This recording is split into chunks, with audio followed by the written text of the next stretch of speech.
Nós temos muitos nabos a cozer numa panela. O de lacunca era jogado por 2 ou 4 jogadores. Neste caso eram feitas 2 equipas de 2.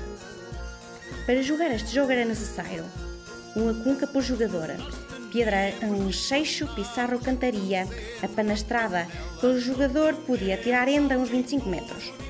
2 bolos, pedras claras de seixo ou negras de pissarra que se ponam uma em cada amarradeiro.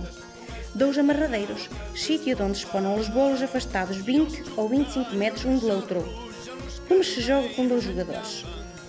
Cada jogador põe um só pé de um bolo e atira para o outro bolo tentando botá-lo abaixo. Se ele cair, dá uma cincada e ganha 5 pontos. Se não cair nenhum dos jogadores, ele que tem lacunca mais acerca do bolo ganha 2 pontos. Lacunca atira-se ora de um bolo ora do outro, estando sempre os jogadores a movimento atrás de lacunca. O jogo acaba quando um dos jogadores fazer 40 pontos, 20 malos e 20 bônus. Se for jogado por 4 pessoas, este é um jogo de pares e é quase igual ao jogo de 2. A única diferença é que os jogadores de cada equipa jogam contrapiados. Primeiro um da equipa A, depois um da equipa B, a equipa A e acaba com a B.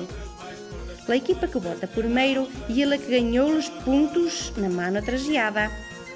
O jogo acaba quando uma equipa fazer 40 pontos, 20 malos e 20 bônus.